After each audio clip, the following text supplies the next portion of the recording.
The president of a country is a very significant part of how that country is viewed by foreign countries as well as citizens of that country. The president has many different roles in the government. He or she is the chief of state, meaning that he or she represents the United States.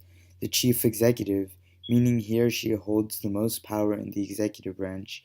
And chief diplomat, meaning that the president is the nation's chief spokesperson to other countries. The president is also the commander in chief, showing he or she is the top person in charge of the nation's armed forces. The president can also propose war and use military force at his will as long as he is approved by Congress. He is also the chief legislature, which means the president is the main author of public policy. The president is also chief of party, meaning he or she is the leader of his or her party. The president also has the role of being the crisis manager. This means that when the country faces an international or domestic crisis, the president is responsible for making decisions to best counter the crisis. Also, he or she must decide how the country's military should act if the country is attacked or in danger of being attacked. The president also holds the responsibility to appoint the executive positions of cabinet members, sub-cabinet members, federal judges, top military leaders, ambassadors, and the leaders of many independent government agencies.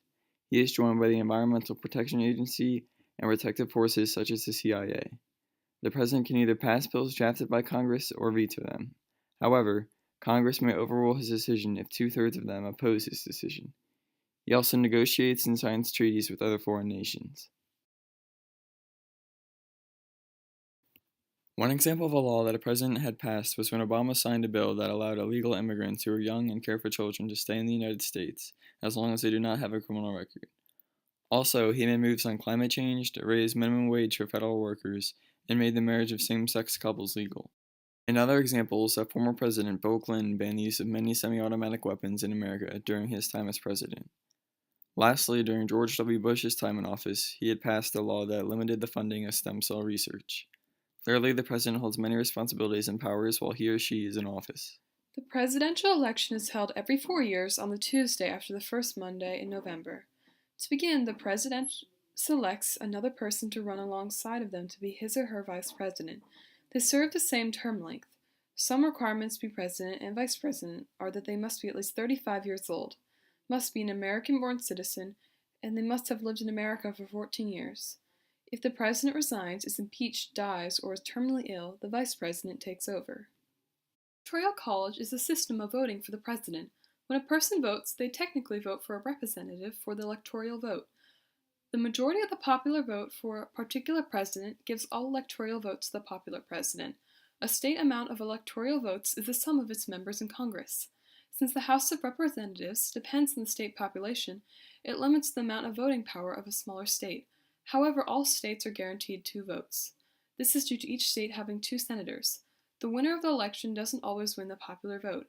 This system of voting is disagreed with because it is thought to limit the citizens' will of voting for the president, as the popular vote does not always follow electoral votes. There are 538 members in the Electoral College, and at least 270 votes are needed for a president to be elected.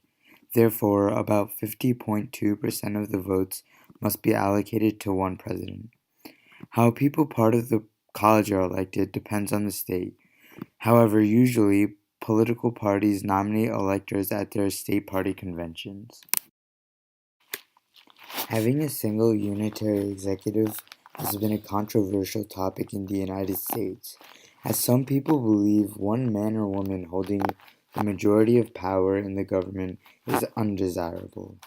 Also, having a unitary executive can be dangerous because if the president becomes sick and enemy countries find out, the country is slightly more vulnerable to attack. There are many alternatives that could replace the single unitary executive.